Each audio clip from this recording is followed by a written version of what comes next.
Coming up on Roland Martin Unfiltered for Tuesday, April 2nd, 2019. The man who allegedly shot and killed Nipsey Hussle and wounded two others has been arrested. We'll have the details for you.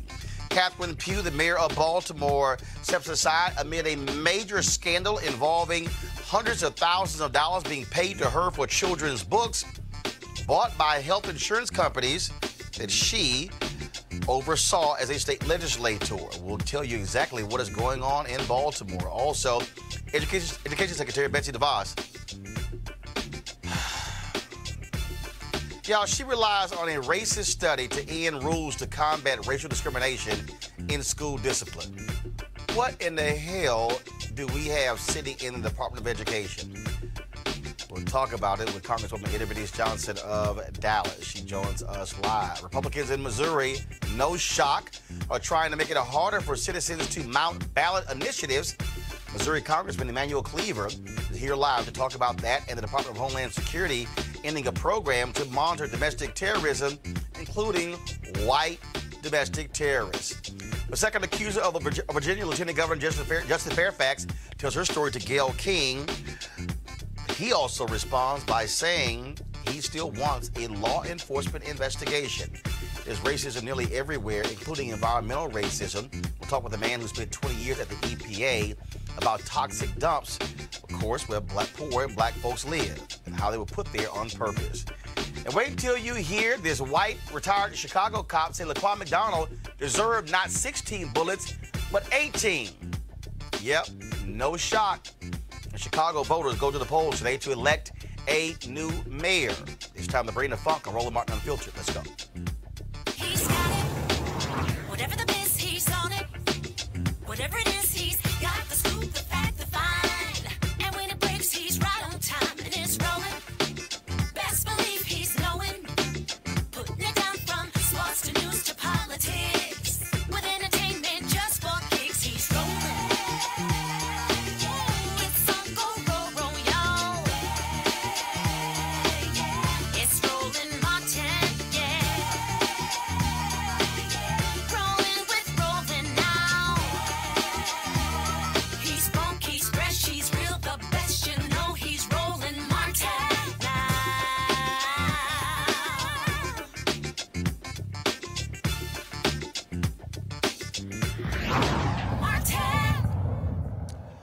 All right, here we go to my iPad. This is video of Los Angeles sheriff's officers taking Eric Holder into custody. He is the man identified as a suspect in the killing of rapper, entrepreneur, activist Nipsey Hussle. This video is from TMZ. Of course, they obtained this video. You could pull the audio up, Henry. There is audio. Okay, so very interesting in this audio here, folks.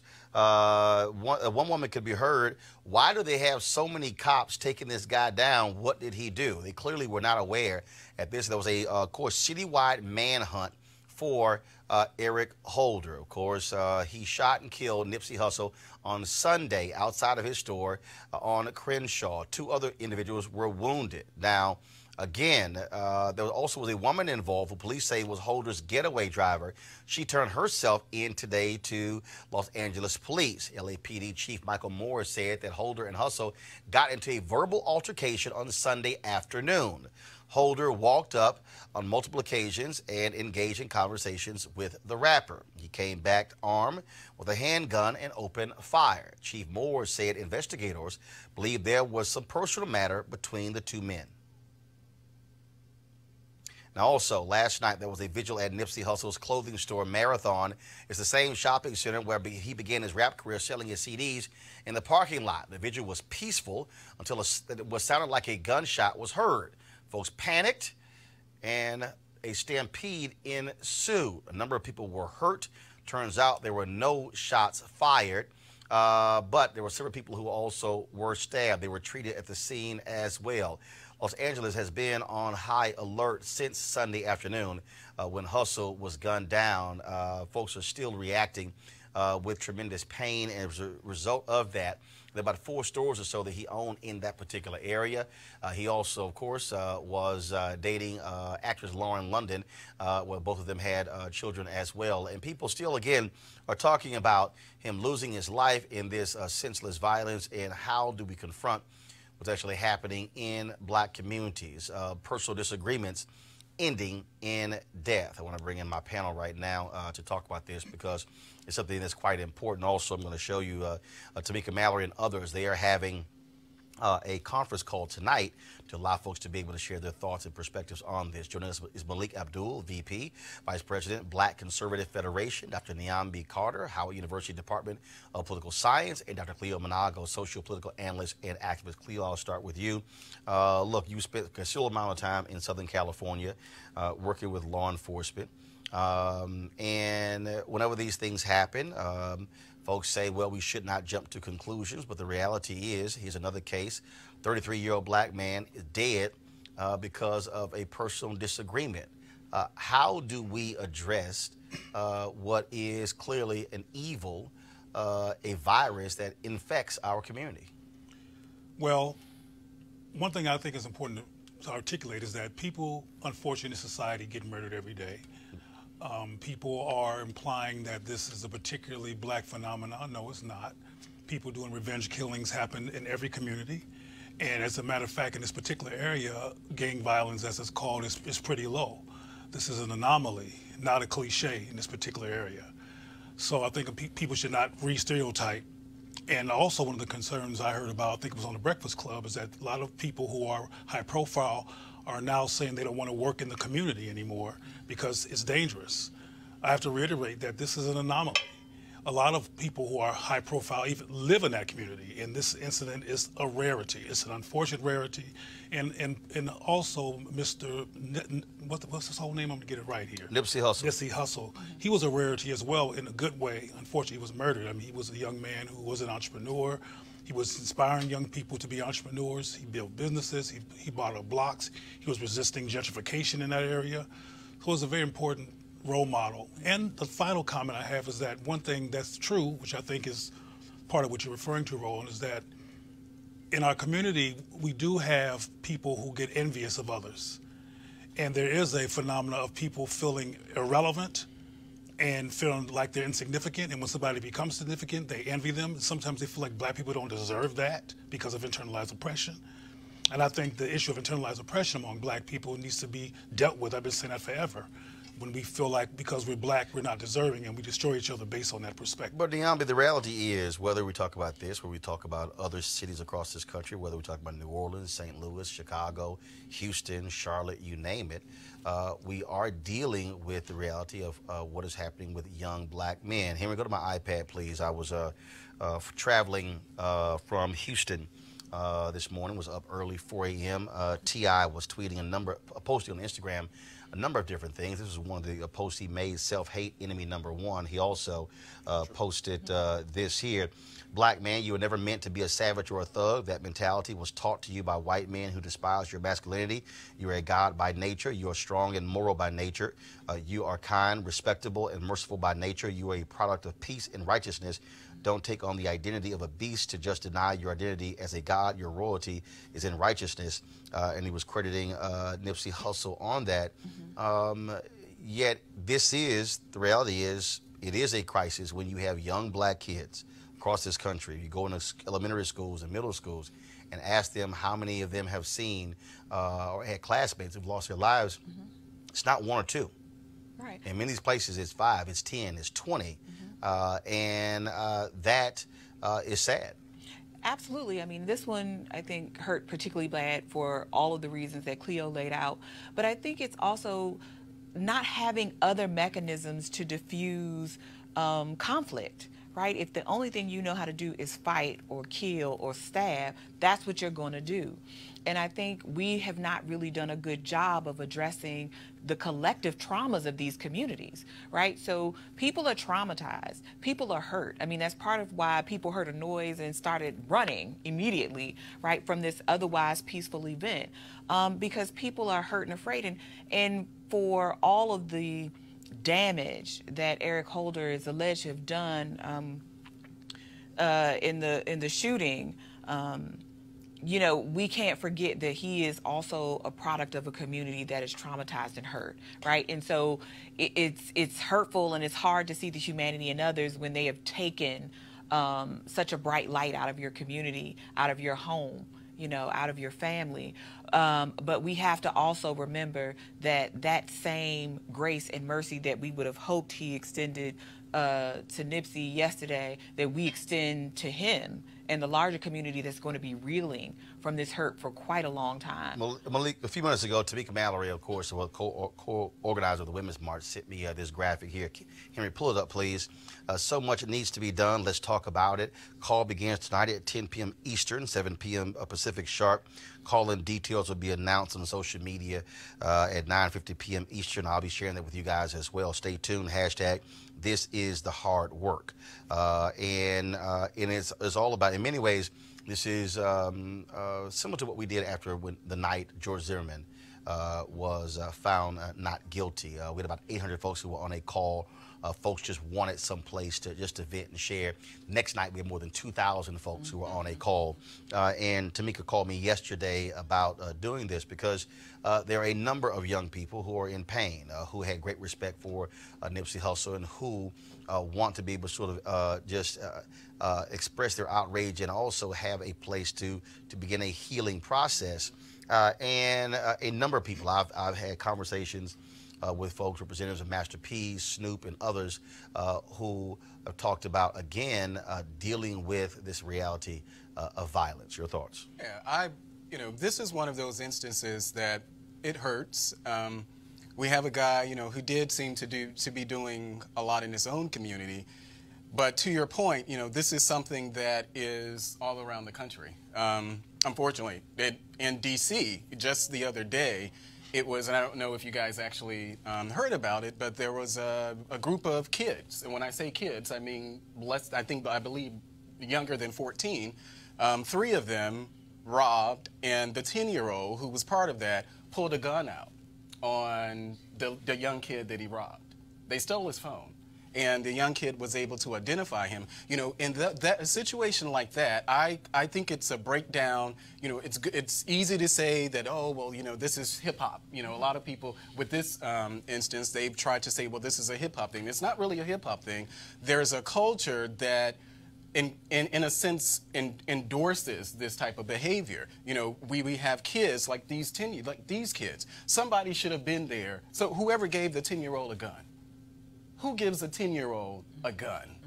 A gun. And that 10-year-old saw that. There was an example somewhere in his community. He saw that, and he patterned himself after that example. And it's up to people. It's up to people like me. It's up to people like all of us to really step in. You know, don't just live out in the suburbs. You know, come into my community. Come into the community and volunteer. You know, mentor these kids. They need these type of role models. I'm someone who grew up, as they say, in the projects, and growing up, I never saw a guy in a tie. I never saw a man going to work in a tie. Cleo, last point, I want to go to you. When I was in Chicago, several black psychologists talked about the need for intensive conflict resolution, not just in the community centers, but also in elementary schools as well, because there are people, frankly, I mean, and again, based upon what we know in this case, disagreement between the two, guy feels disrespected, goes to his car, gets a gun, shoots 3 people. And we have to, and we have young men, young African-American men who instantly lash out and will commit a violent act. We had a fight in middle school, just the last week, a 5th grader was killed in a fight because of disagreement, conflict resolution, confronting the reality of PTSD, the trauma, mental illness that has to be dealt with in our schools. One thing that concerns me, Roland, is that you mentioned that right after the Zimmerman incident that there were these calls and people needed to vent.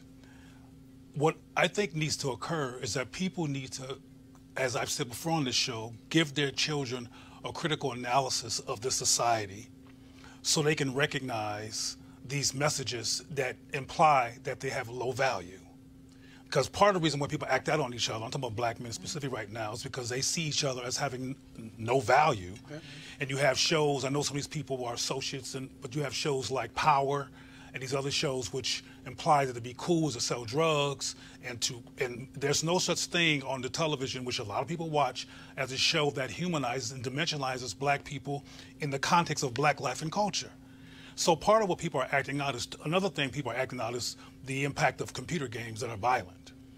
You can watch a computer game and blow somebody's brains clean off, and it's very graphic, and then you go have lunch. So my point is that all of this trauma and murder and mayhem and a lack of attention to black men who are under a lot of stress and trauma in this country because of incarceration, because of the lack of positive affirmation. I mean, one thing I said the other night at a meeting that really offended some people was, it's important to have black girl magic, but if there's no equivalent black male magic, it implies irrelevance again. Black male irrelevance. We have to bring more balance in terms of who we affirm in our community. I want to bring in Congresswoman Ida Bernice Johnson. You're the ranking member on the Subcommittee on Research and Science Education, emphasizes STEM education, so you're dealing with education. And so how do we, and again, so folks at home, when you hear ranking member, that means she's the chair. That's what it means. How should Congress deal with, again, the trauma that kids are facing? And so beyond this, when you think about the 3 students in Parkland committed suicide, you look at the father, of course, Sandy Hook. But when you look at the level of violence, poverty that exists in various communities, kids today are dealing with a level of trauma that was not there 20, 30, 40 years ago. Well, I think you're right, because our environments have changed tremendously. So much more stimuli. A number of committees are dealing with various aspects of this particular problem. I just left a meeting on poverty. That has a lot of influence on what happens to young people, what role models are available, what parents are even available if they're out trying to work in a single-parent home. Mental health care has been lacking in this country and has been much needed. We passed legislation last term that we worked on several years, got a part of it passed, and we have more to go, which we hope to add to. It is, we're in a difficult environment in every environment. We're in a difficult environment legislatively in the Congress. We have very divided constituents. We have very divided representatives of those constituents. Every nick and cranny of this country has a representative there, and so you got all these mixed attitudes. It takes too long to address many of the problems. All of the problems on the table. We are talking about education. This particular administration has brought in a cabinet that we are trying our best to understand. One of the ones we cannot understand the rationale for her being there is the Secretary of Education.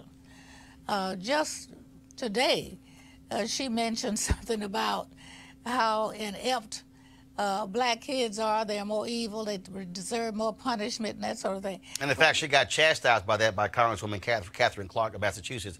A play that will come out to get your comment. Are you saying here, when you quote this research, that the problem really is that black children are just more of a discipline problem? Because that's the research you've quoted in your report.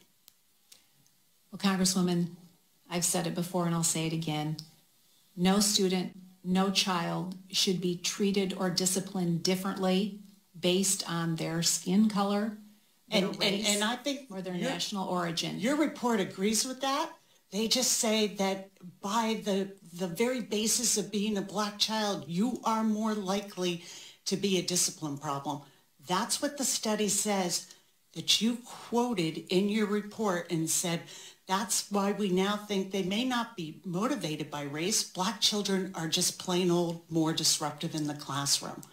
How did you come to that conclusion? Children should never, ever be discriminated against. Well, I hope you take those words to heart and repeal your citing of this research. And of course, they want to repeal the Obama-era rules that deal with discipline. But that also goes into Look, I was at my high school, Jack Yates High School, yesterday in Houston, and this goes right into what teachers are dealing with. When you're dealing with young folks, especially young men who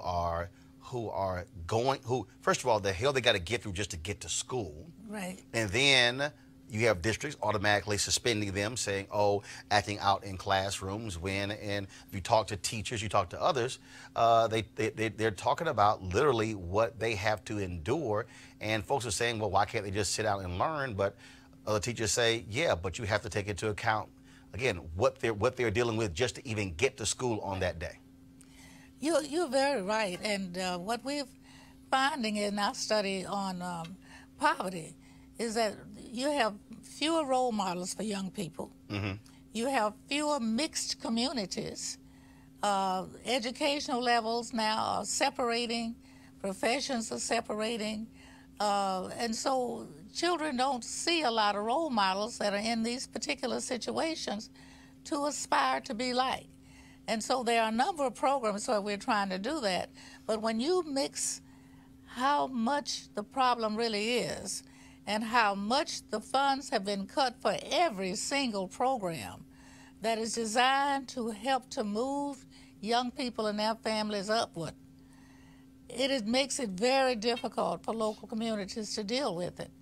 We're looking at a situation now where the middle class is dwindling. Even though we've had huge tax breaks for the rich, and they are more rich than ever before, it didn't move a number of these young people up the scale at all. And it's not just minority kids, but they really have a larger percentage because it's harder because of racial prejudices for them to make it out of some of these neighborhoods and these environments. Roland? Well, real quick, final comment.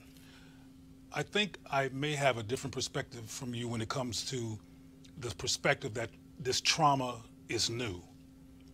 No. I don't believe the trauma is new. What I'm saying is the trauma is different. Look, when I think about me going through elementary school, going through middle school, going to high school, when I reflect back, and literally when I was walking the hallways of my high school, I was thinking about when I was sitting in the classroom, how many students died. And I can recall a couple of students who died in a car crash. I can recall a couple of others who may have died some other way. That's 4 over a period of 8-9 years. The 6 years I spent in Chicago, I remember one time we did a story, and literally there were kids who were not even in middle school who had already experienced the deaths of a dozen classmates. And so what I'm saying is that's what's different. The frequency of young folks dying as a result of violence, that's what I think is different today than it was when I was in elementary school, middle school. Could I point to something else that's different also? Congresswoman, then Cleo, go ahead. When I was growing up in our one block, we had a college president, we had a cement mixer, we had a trash collector, we had a teacher, more than one teacher, we had beauticians, and we had a dentist. How much of that do you see in one block now? Right, and that was because, first of all, with segregation, right, no matter how much money you had, you had to live right next to each other. But the reality is, but the now, role models were there. Right, but now, if you have a certain level of resources, you're able to move, and so you have compact areas of poverty. Cleo. Well, Nipsey was a role model. Yes, he was. Nipsey was a undeniable and very visible role model. And I think there's a lot of black communities. I'm from Compton, South Central Los Angeles, the same area. There are role models right there. But when you're so traumatized that you can't see straight, you don't recognize role models because you're dealing with interpersonal disorientation. One thing that I think is true, which is why I had my comment to you, Roland, is that, and you kind of made your point, and Chicago is a special case. Chicago, to this day and for a while, has been particularly violent in terms of its history. I mean, to Chicago, I can go to New Orleans. When I went down with Mitch Landrieu, he kept a binder, and then it became 4 binders, and then 5 binders. And what he would do is, it was the murder scenes of young black men who were killed, and he asked the families to give him photos of them in their ordinary life, and he said how it was growing and growing. So it can, again, I could talk about Houston, I could talk about Charlotte, Philadelphia, and so I'm just saying that that our kids today are seeing a level of gun violence and death at such early ages than what was the case when I was in high school. I'll make my point. I'll make my point quickly because it's going to take me all day if I keep having. Make it quick. We're dealing with the festering of neglected trauma. Trauma that was already there in these communities, that was never properly engaged, particularly among black males who have been trained to act like a man and put on a man performance, what I call man drag. Or also be hard, which is why Same thing. When you go to these schools and you got young men who take a photo and not smiling, and I always say we're not taking jail photos because they literally have been told you hard. Yep. You are hard. Right, but the other part of that narrative is that you have to act hard so people won't see the fact that you're in pain. Got it. You have to perform like you're a man so you won't be seen as you crying because you can't afford as a black man in a society that already devalues you to come off weak. Right. When we try to counter these phenomena, we have to understand what people are going through. Venting is important, but we need to do a methodological discussion and implementation on how to reverse the symptomology. Because it can be reversed. I've seen it reversed in my own work, that black men can go from being reactionary and upset to getting the proper tools to learn how to manage their righteous rage, because the rage is righteous in terms of it having a real justifiable context of where it comes from, but we don't address it. Well, again, I think, the Congresswoman, I do believe that dealing with the realities of trauma in schools is critically important, and then there has to be more resource officers, and not just after shooting like at Parkland, because all of a sudden when that happens, all of a sudden they flood the zone, as opposed to what happens every single day. Final comment from you, and then we move on to our next story. Well, we are in the midst of trying to figure out a lot of things, and they've been compounded by the particular administration where we are. I don't think there's a major city in this country that's not dealing with, not just with African American kids, but immigrant kids and kids who have been here all the time. Got it. We have a lot more diversity, a lot less attention to that diversity, and we're at a beginning, and we've got to do something about it. I think all of us realize that there are certain programs that have been effective, but we've got to do more than that. We've got to address mental health in this country. Got it. All right, Congresswoman Idabene Johnson, I appreciate it. Thanks a lot. Thank you. All right, folks, let's talk about what's happening in Baltimore, where Baltimore Mayor Catherine Pugh is in some serious trouble. She is citing health reasons, saying she faces pneumonia. But while that's the case, she faces a criminal investigation into hundreds of thousands of dollars of sales of her children's book series, Healthy Holly, to the University of Maryland Medical System and the healthcare company Kaiser Permanente. The Baltimore Sun newspaper broke the story of $500,000 in book sales in no-bid contracts to the University of Maryland Medical System over a 5-year period while Pugh was on the board of directors. This also was taking place when she was in the state legislature. She has since resigned from the board. Yesterday, the Baltimore Sun reported that Kaiser Permanente had paid Pugh more than $100,000 to purchase books from 2015 to 2018. Now, Pugh controls a city agency that awarded Kaiser a $48 million contract with the city. After that was revealed, Maryland Governor Larry Hogan asked for a criminal investigation into the book deals. The Baltimore Sun reported today that Pugh pocketed another $90,000 in book sales through a charity to others with city contracts. At first, Pugh defended the purchases, but now says the sales to the University of Maryland Medical System were a mistake, and she returned the $100,000. Now, the other issue is that when they began the investigation, in several of these places, they could not find any copies of the books at all. Pugh is going to be temporarily replaced by Bernard C. Jack Young, who is the current city council president. He has already said he is not going to run for the mayoral seat in 2020. But it certainly is a significant problem in Baltimore for the mayor. I've talked to folks there. She is having some serious health issues as a result of having pneumonia. But certainly this investigation does not make it any easier, and so we'll be following this story to see what happens next. All right, folks, going to go to a break. We'll be back on Roland Martin Unfiltered. Hey fam, want to check out Roland Martin Unfiltered, the blackest show on all of digital, cable, and broadcast. Check out our audio podcast. There's only one daily digital show out here that keeps it black and keep it real. It's Roland Martin Unfiltered. Press play. All right, folks, big day in Chicago where one black female mayor apparently on her way out. First of all, there's going to be a black female mayor for the first time in history in Chicago. Of course, Harold Washington was first elected in 1983. Eugene Sawyer became the mayor after his death. But we now going to have today, supposed to go to the polls, they'll be closing fairly soon. Lori Lightfoot, former federal prosecutor, as well as she'll be facing Cook County Board President Tony Preckwinkle. They're the two finalists. They emerge from a huge group of candidates in the general election. Preckwinkle, she is called the more establishment candidate. Lightfoot is much more of the insurgent. Preckwinkle has the support of the public employees unions who have spent millions of dollars boosting her campaign with boots on the ground. Now, Lightfoot is a successful corporate lawyer who worked in the administration of current Mayor Rahm Emanuel. She's a strong critic of the Chicago Police Department, and both present themselves as progressives.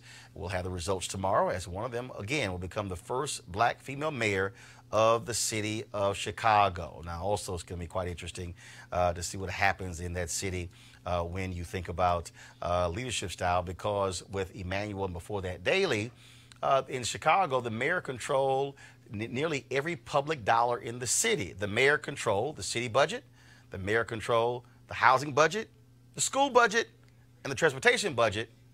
Let's see if they change the rules when somebody black becomes mayor. All right, folks, we work for one of our partners. You have plenty of pictures in your home, but you've never seen anything like this before. Introducing Easy Tiles, the world's first photo tiles made of sleek and ultra lightweight glass.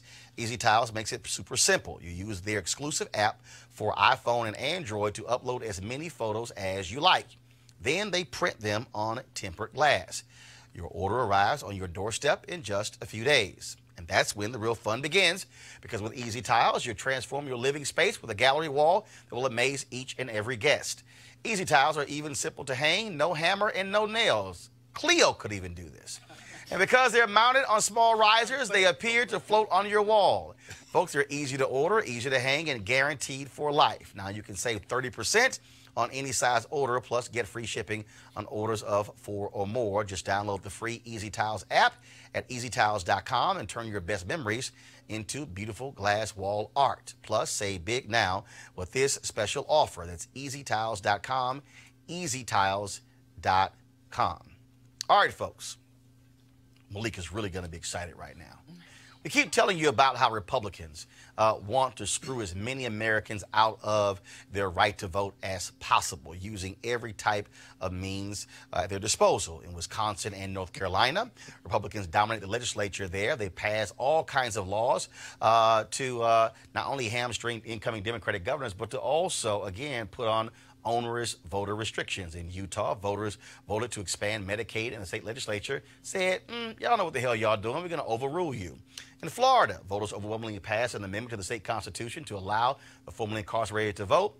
Now the Republicans in the legislature, they want to try to keep them from voting by saying you must pay all of your fines. In Michigan, the voters there actually passed a bill to redraw congressional lines. Republicans there said, we know how to do it better, and they're fighting that initiative. Now let's get to Missouri. Last year, folks in that state voted overwhelmingly for ballot measures legalizing medical marijuana and hiking the minimum wage and revamping how districts are drawn, all over the objections of Republicans in the legislature. The state's chief elections officer, Republican Secretary of State Jay Ashcroft, believes the entire process has simply gotten out of hand. As he put it, we're not a democracy, we're a republic. So he and Malik's buddies in the legislature want to limit ballot initiatives in Missouri, the show me state. Joining us now is Congressman Emanuel Cleaver of Kansas City, also former mayor of that city. Congressman, this is Why are they afraid of the people? If the people want to pass a ballot measure, and last I checked, I thought Republicans love ballot measures when it was affirmative action in California and in Michigan and other states led by Ward Connolly. Now they're saying, y'all don't know what y'all doing. Well, I think this flipped over in the two terms of President Obama. Many of the legislatures around the country, state legislatures, flipped over, and we woke up when we had Hillary Clinton on the ballot to find out that just right after that election, right after that, we found out that all these legislatures. 2010, 16 yes. Flip. Republicans had 31 governor's mansions. And that's when they began to exert themselves. And I think it started with this Alex, where all of these companies give money. Yep. And folk come together and they plan a strategy for state or nationwide moves by the political party called Republicans. And so what they've done in Missouri, we passed minimum wage, and they don't want to pay. It was $15 is what we passed, and they come back to try to remove not only that, but the whole process of citizen initiatives. You know, and they're making it infinitely more difficult to do that. They're trying to drown democracy. They're trying to reduce democracy, all under the name of democracy. And it's happening everywhere. I think we have about 33 states where legislatures have introduced measures that would in some way dampen the petition initiatives initiated by the people. And, you know, now there is an antidote, and it is for us to do what the people in California did. When they began to pass their initiatives, they made it a requirement that in order for the legislature to overturn it, they had to have a supermajority of the California General Assembly. And in other places, they're saying that the voters have to approve any legislative attempt to overturn the people. But unfortunately, in Missouri, we didn't have anything in place. So we're going to become victims, and it's going to happen over and over again until we take back some of these legislative seats. Malik, why y'all scared of the people? Why y'all scared of the people voting on ballot initiatives in red states? Well, I don't know that people are afraid of that. Okay, Malik, would you like for me to repeat? I don't know. Would you like for me to repeat, in Utah, a red state where the voters voted overwhelmingly for Medicaid expansion, the Republicans said, oh, y'all don't know what y'all doing, so we're going to ignore you. Let's talk about what happened in, I think it was North Dakota? No, it was in Montana. North Dakota. Where the voters passed a rigorous ethics law. Republicans said, you know what? We're just going to ignore what in the hell y'all had to do. Same thing. Michigan is actually a pretty red state once you get outside of the large cities. And they said, oh, y'all had this ballot initiative to create a commission to draw districts. We really don't care what y'all think. And then, of course, in Florida, Amendment 4. They want to change that. Those are all red states. Well, I don't think it has anything to do with necessarily being afraid. As I said before, I think this is something that is purely political. Right. Politically afraid. But I've mentioned that this has happened in D.C. as well, where the city council overturned. You mean being afraid? Well, you can say that. Well, first of all, D.C. not even a state. But that statehood, that's a whole other issue. But this studio is in D.C., so we can't discount D.C. No, I'm not discounting D.C. Well, I'm just saying, so you can't just say. But what I'm trying to understand, okay, it happened here in D.C. My point is okay, that's like yes, 1 out of 12. Well, if but go ahead. Hard enough, I'm sure we could find something else. No, actually, you can't find that hard. But what I will say is that yes, this is politically motivated, as well as the politically motivated effort that's out there now to ban the Electoral College. You know, this is something. Hold on. First of all, we got very close to actually changing the Electoral College. It fell very short. Yeah, the Democrats have now. Now, hold up. Now, first of all, because that's politically. Hold up. Right? First of all, there's nothing that says you cannot change the United States Constitution, Congressman. And then you give a very perplexed look as Malik was talking. That's not politically and motivated. I understand. But go that's ahead. Not politically motivated. What they're talking about, the presidential. But okay. See, hold up. Congress, before you speak, Malik, if Congress chooses to ban the Electoral College, that is an amendment, which then that's not politically motivated, which then has to go to the states and then the states have to vote, Niambi, by what's the number? Two-thirds of the states must ratify the amendment, which is not easy to do. That is different than Republicans saying we don't want ballot initiatives by the people. Congressman, go ahead. Well, look, I'm getting a headache because I don't understand when you say it's a political move. Look, the word is discriminatory or exclusionary instead of political. They're trying to keep a certain portion of the population out of the ballot box. They don't want them in there voting, and they've gone to great lengths all over this country trying to keep people from, whether it's voter ID, whatever it is. Let's stop them from voting. And if this is a true democracy, I mean, we just had an initiative overturned which would allow people to register on election day, same day. I mean, they stopped, and they're stopping in some places souls to the polls, because too many black people were voting after church services. So I don't understand that. Niambi, please, go ahead. But I think a lot of what Congressman Cleaver and others are talking about is how much of our government runs by just, this is pro forma, right? This is just what we do by custom. None of this has to stay this way. So because there were not extra protections placed on the legislature for the people of Missouri to protect their direct ballot initiatives, now you can have the legislature saying, let's revise these processes. Let's make people pay. And let's be clear that until you had the 1965 Voting Rights Act, you did not have black folks in huge numbers voting. So frankly, for a majority, more than a majority of the country, of this country, black folks could not able to exercise their power. And Republicans actually right now are pissed off that you have black folks and Latinos and other folks who are exercising their power and are using the ballot initiative. And for all of these years, Republicans and conservatives use the ballot initiative in order to change all sorts of things across the country. And now that progressives have woken up and went, damn, we could use the same thing y'all did. Now they want to change the rules to keep the voters, the public, the very people who pay their salaries, to keep them from participating in the process. And I think direct ballot initiatives are one of those things that Republicans love for a very long time. Oh, a long time. A really long time. And like you said, long time. People not thinking about this as a mechanism to get more of what you want. And now that we've moved, especially for black communities and others, from the federal government to the states and local governments for these kinds of changes, now you have renewed interest in pulling back. Why they are afraid of the ballot initiatives? Because if you put medical marijuana on the ballot, it's going to drive out young voters and progressives. And so what Republicans don't want is ballot initiatives that's going to drive up turnout. That's what they're doing. Cleo, then the congressman. Well, Malik seemed to be apprehensive to the term scared and fearful, even though I think it's an appropriate term. But in your part of the world, isn't Wesley Bell there, and he's the new prosecuting attorney? He's in St. Louis, St. Louis County. St. Louis. Well, he has fulfilled the fears of white supremacists. He got his position, and he got rid of all the white supremacists who let Darren Wilson off. That's the kind of stuff they're afraid of.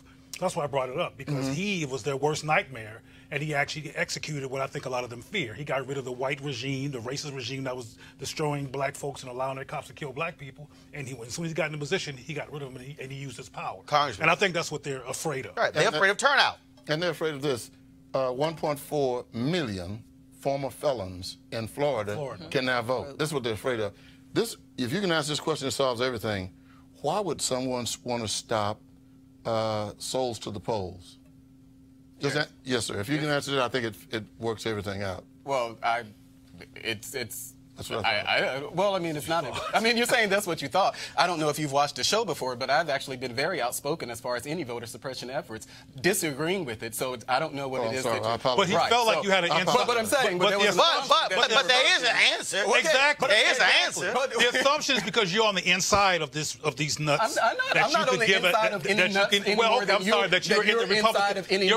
Democrats. Let me be less offensive and say because you're in the Republican Party. Okay, I know I took that back. I apologize for saying it out loud. But the point I'm trying to make is that because you're inside of the Republican Party, the assumption that you're the Republicanologist here, and that you can break down why these people be tripping.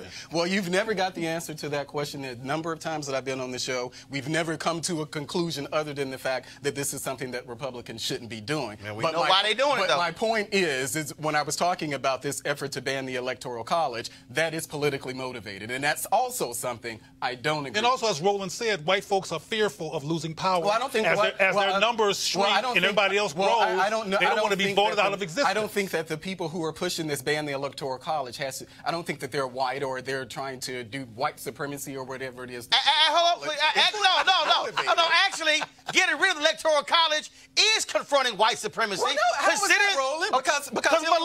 Because the Electoral College was actually a slavery compromise. That was all. The Electoral College is built on white supremacy. Well, how is it that, so it's the same Electoral College that elected Barack Obama and the popular vote as well. The idea, this is all coming. Hold up. One black man out of 45. No. First of all, black folks are not sitting here sweating that because Obama also won the popular vote. Yeah, he did. The reality but the is, only reason we're having this discussion is because no, you're wrong. You're wrong. The reality is, no. I'm not wrong. Let me correct you. Let me correct you. Because of Hillary Clinton. No, the discussion also took place prior to 2016, in 2000, when Al Gore won the popular vote, and then but the Supreme Court decided for George W. Bush. The reality is we've had in America 3 different times where this has happened, and we saw exactly what happened. In each case, you had this split. The bottom line is this here. Now you have people who are saying, wait a minute, why do we have an archaic system of using the Electoral College? Why can't it be popular vote? That's not a Democrat or Republican thing. Yeah. That's a people thing. No, I think it's totally political. And let me say it again. Political. The Electoral College was a slavery compromise.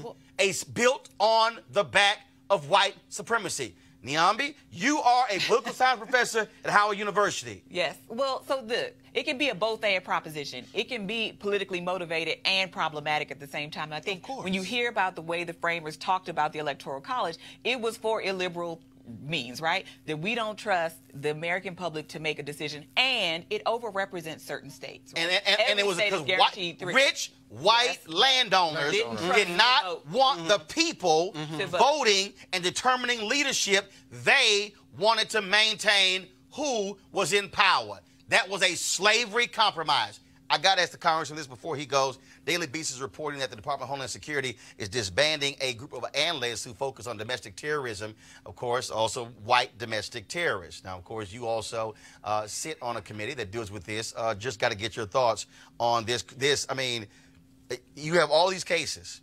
We have seen a tremendous spike since Trump got elected of white domestic terrorists. Case after case, more white domestic terrorists have been killing Americans than Muslims have been killing America.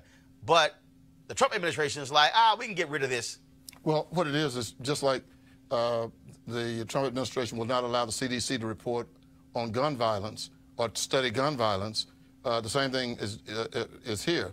They don't want the federal government involved in pointing fingers at the white supremacy groups that are increasing. And that's not coming from me. It's not coming from the CBC. It's coming from third parties who are out keeping up with this every day.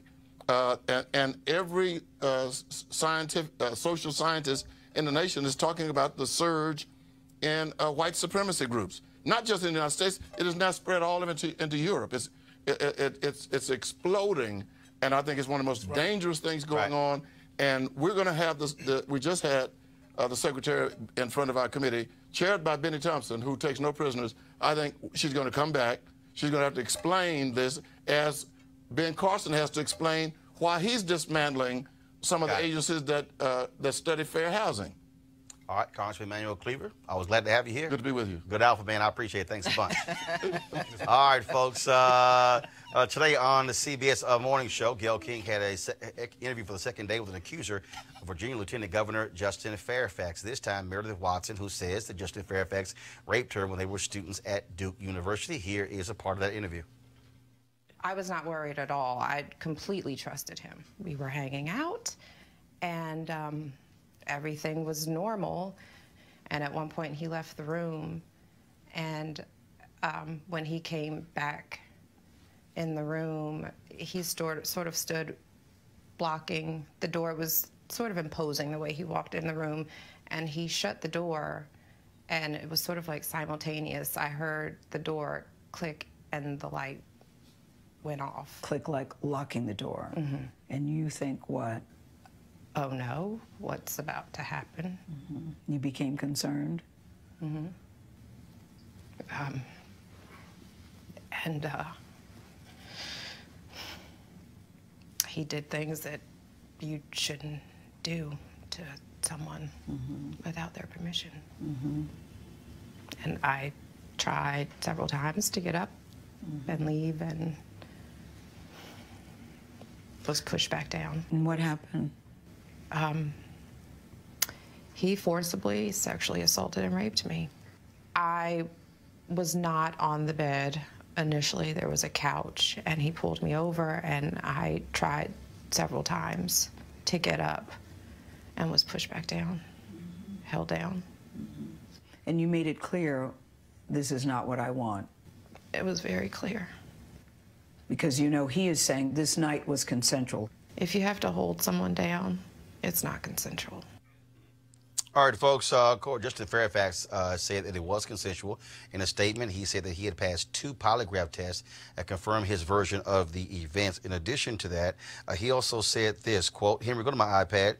My accusers have not filed criminal charges, and they have not sued me. Instead, we see escalating media appearances and stated desire for a political process that is unprecedented in Virginia and could not be designed to get at the truth. Such a process would instead be a media circus used for partisan and political purposes. He said, I have also called for a fair, full, and impartial investigation of the allegations and my denials. I am completely confident that such an investigation would exonerate me and clear my good name, which I have spent a lifetime building. Quickly, I want to go to my panel here, Niam. I want to start with you first.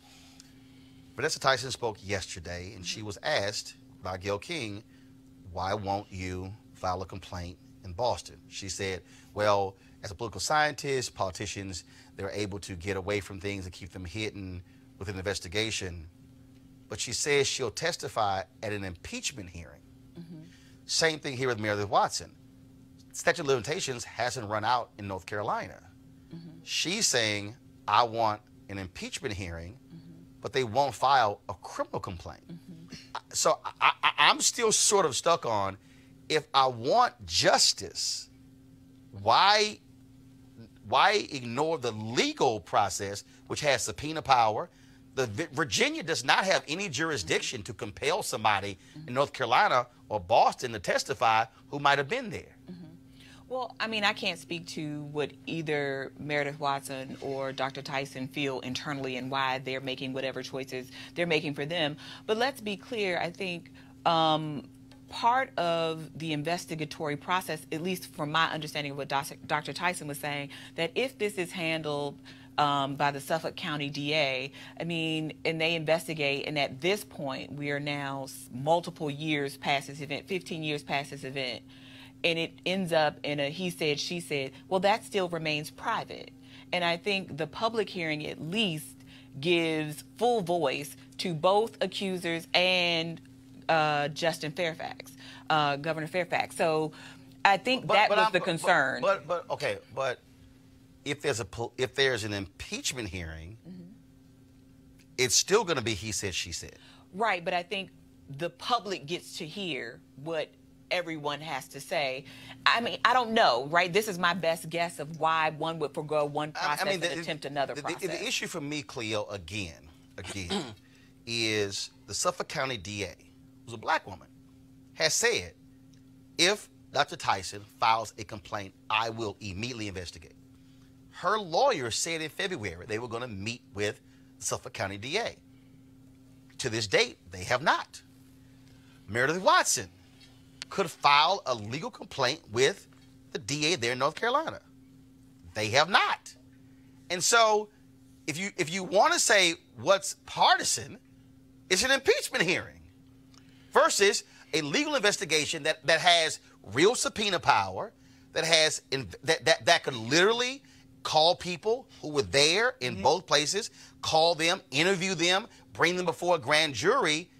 The Virginia legislature can't do any of that.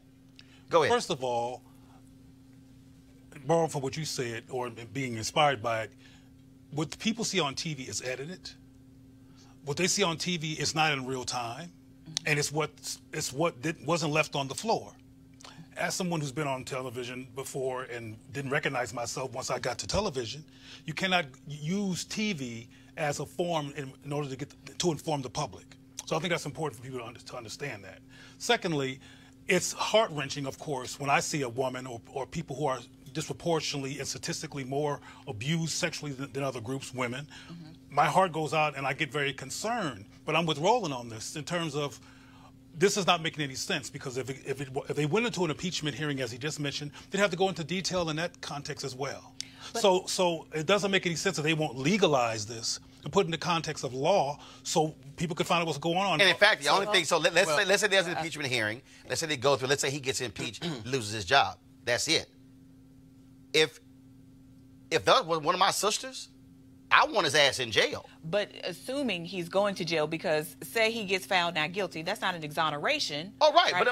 But at least for me, there might be a consequence in losing the job. I mean, I don't know. Right. Right. That's a real immediate consequence, as opposed to going through this other channel, which might be more private.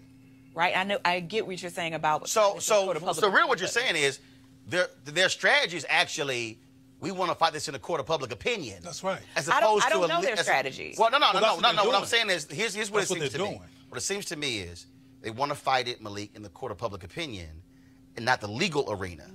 When the statute of limitations hasn't run out. Typically, when the statute runs out, you fight it in the civil court or public opinion. I just think it's interesting they don't want to get the DAs involved. I don't understand that. Malik, go ahead. I don't think it's that interesting. My comments here are the same as what I made about Christine Blasey Ford or any victim. They deserve to be heard. Whether or not they should be believed is a different story, because that's something that has to be proven.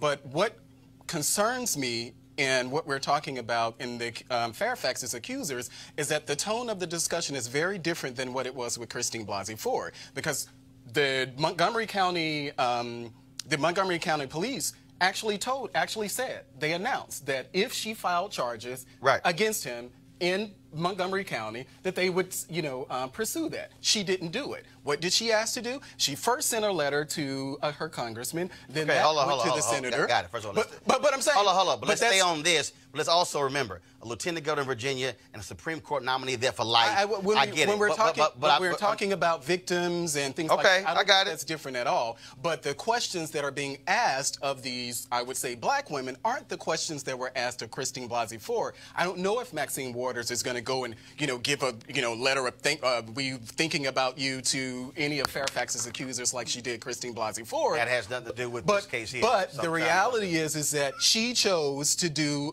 as we're talking about doing something publicly. That's exactly what they're doing here.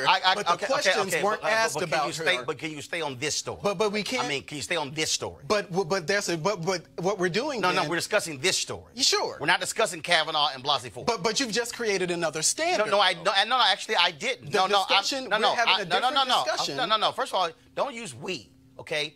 Take that bullshit to mainstream media. That was not the conversation we had on this show, okay? And this whole issue the conversation that we had on this show is that Kavanaugh was guilty. No.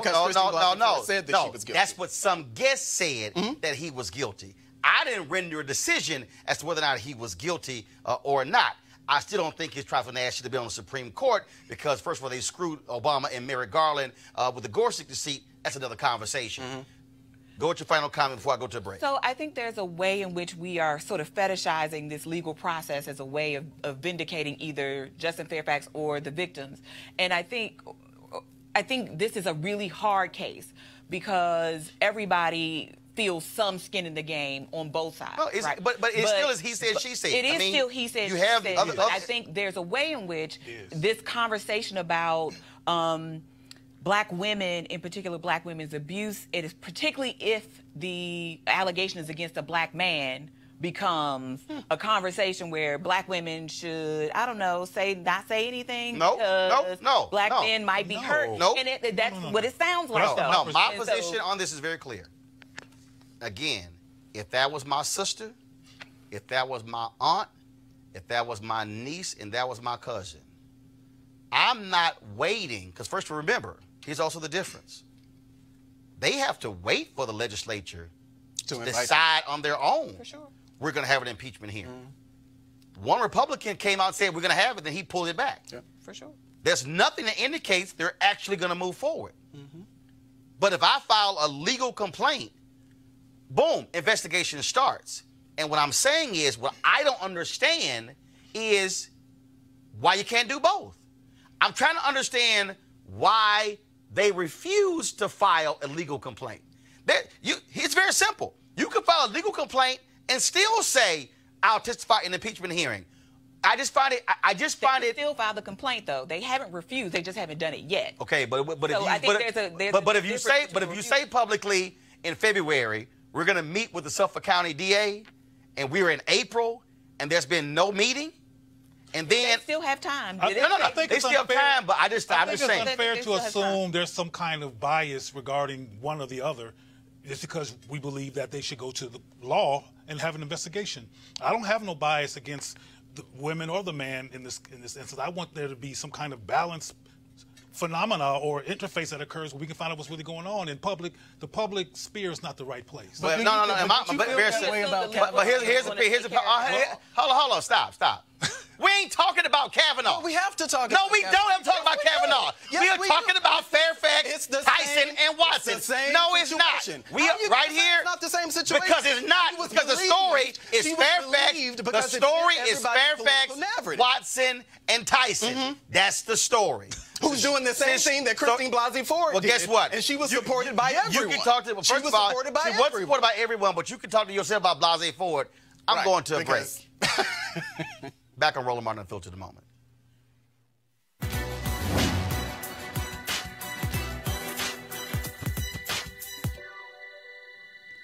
Only as we rise do we encounter opposition. Abolitionist and autobiographer Frederick Douglass.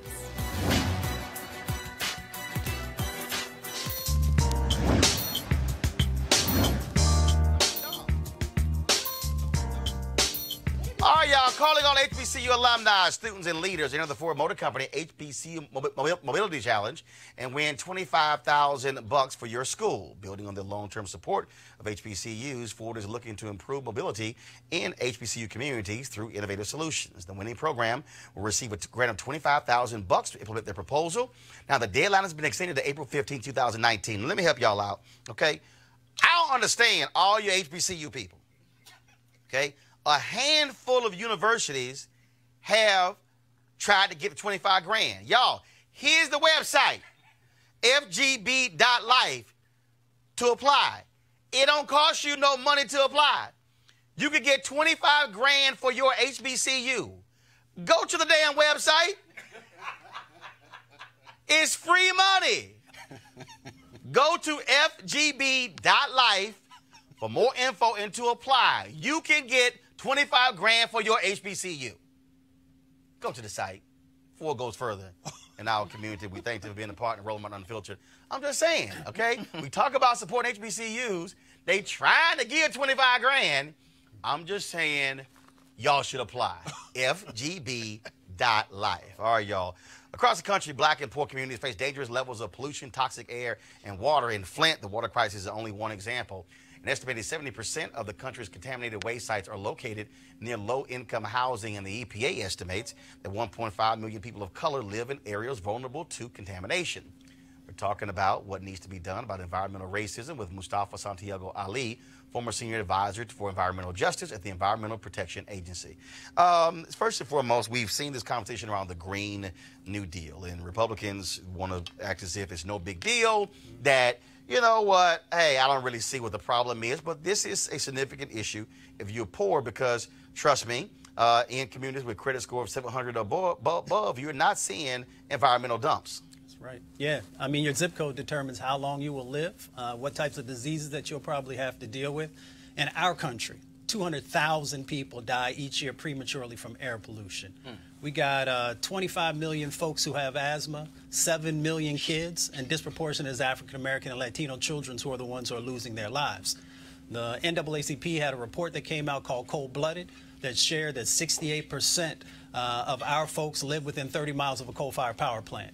And we know that that pollution that's impacting our communities is also that same pollution that is now warming up the planet and causing all these crazy things that are going on with climate change. And again, when we're having this discussion about the Green New Deal, there's just sort of this slam your head into the sand and acting as if these things are not happening, as if climate change, look, this stuff. Then you got Trump joking, hey, it's cold. Where's that climate change when we need it? I mean, you literally have a major piece in Antarctica that's about to split in half. You are seeing things in Antarctica and other places that we've never seen before because it's getting warmer. Yeah, I mean, trillions of gallons of ice has melted, and that's changing the dynamic that's going on in our oceans. And we have some just incredible different dynamics that are going on with the floods that are happening. You know, before you used to see 50-year floods, 100-year floods. Now you're seeing 500-year floods. And what folks don't realize is that it's our communities of color, low-income communities, and indigenous populations who are being hit first and worse because of these types of things. But how do we also get our folks to focus on this issue? Because, look, if you had to do a list of the top 5, top 10, environmental racism is not going to be on that list. And this impacts health. Yep. You could talk about police brutality, you could talk about education, you could talk about all those things, but what's in your air, what's in your water, frankly, can impact whether you can actually read or write. It impacts your learning, impacts your health, impacts your viability in terms of your length of life. Yeah. I mean, you raise an interesting point. So, you know, folks were talking earlier about Nipsey and being shot. More folks are dying because of air pollution who are dying from gun violence. Gun violence is super important. We should be focused on it. More folks are dying every year from air pollution who are dying in the wars that are happening around our planet. So your question is, how do we get our folks more engaged in these issues? One, I would say that the environmental justice movement has been going on now for over 30 years. So there are all kinds of folks of color who are focusing on these issues. Now, we can have a conversation about the resources that need to go to those organizations to help them to better be able to spread the message in a way that resonates with their communities. When I was with the Hip Hop Caucus, one of the things that was important there was how we utilize culture to make sure that it was connecting with the impacts that are happening, but also the opportunities and how we change the dynamics that are happening inside of our communities. So we work with all kinds of artists and entertainers who are using their platforms to be able to share. So, you know, when we were both recently in LA at the Image Awards, Beyonce was there. So when the hurricanes came through Houston and Beyonce began to talk about the impacts that were happening inside of communities, folks began to get on their phones and check out the dynamics that were happening in that space. When you have folks like Antonique Smith, who took one of Marvin Gaye's songs before and remade it and began to share with people how prophetic he was, but also her own vision on these issues, it changes the game because our people see folks who look like them, who come from their communities, who they can connect with, and they begin to have a better understanding. You know, people talk about Flint, but we were talking about Baltimore a little while ago and Freddie Gray and him being impacted by lead. So when people begin to see themselves reflected in these conversations, when they see themselves reflected in the organizations who are working on these issues, that's how we begin to change this narrative. And I would just sort of touch on one of the things that you shared with us. There's recent polling now that shows that healthcare issues, yeah, is number one, but climate is also becoming one of those top issues that people are looking at.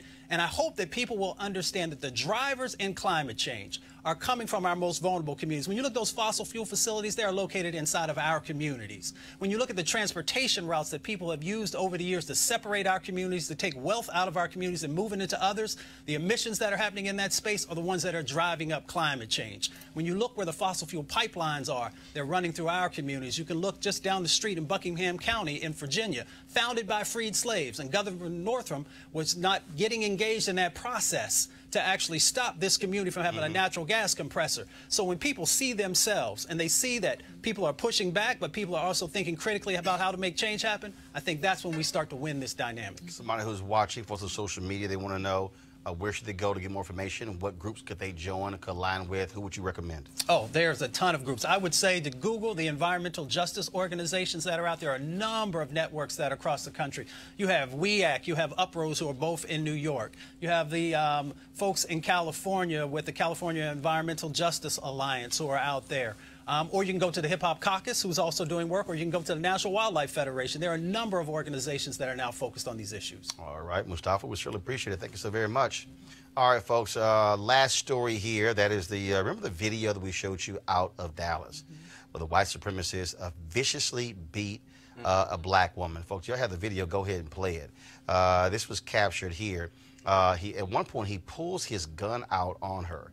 He was initially charged with misdemeanor, but because of the public outcry, folks demanded he get charged again, and so he did so. But it was interesting when he went to court. He shaved his face, looked totally different. Yes, Malik, yeah, he punched his sister and beat the hell out of her. Yet when he was released from jail, he went out of a side door because there was a group of brothers who were waiting on his ass outside. Good. And he did not want to have to face them after what he did to her. Now, here's what's also interesting in this case. Now, his name is Austin Sheffield. Okay, he now faces felony charges of aggravated assault with a deadly weapon and unlawfully carrying a weapon. Now, though, Dallas police might charge her for felony criminal mischief because she broke his window after he beat the hell out of her. Hey, Dallas, I'm just letting y'all know, if y'all think y'all saw black folks in the previous protest, charge this sister. Charge her for criminal mischief for breaking a window and see who shows up at Dallas PD. It's a black chief there. I would advise y'all not to go down this path. Would not be wise. I want to thank our panel for a conversation today. Thank you so very much. Folks, don't forget you can support Roland Martin Unfiltered by going to RolandMartinUnfiltered.com. Joining our Bring the Funk fan club. Every dollar you give goes to support this show, and we'll certainly keep on top of all the news of the day and bringing you the perspective that nobody else will. So again, RolandMartinUnfiltered.com, and you can, of course, contribute via Cash App, PayPal, or even Square. All right, folks, y'all have an absolutely great day. I got to go. Holla!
Hey fam, want to check out Roland Martin Unfiltered, the blackest show on all of digital, cable, and broadcast. Check out our audio podcast. There's only one daily digital show out here that keeps it black and keep it real. It's Roland Martin Unfiltered. Press play. You want to check out Roland Martin Unfiltered? YouTube.com/Roland S. Martin. And subscribe to our YouTube channel. There's only one daily digital show out here that keeps it black and keep it real. It's Roland Martin Unfiltered. See that name right there? Roland Martin Unfiltered. Like, share, and subscribe to our YouTube channel. That's youtube.com/Roland S. Martin. And don't forget to turn on your notifications so when we go live, you'll know it.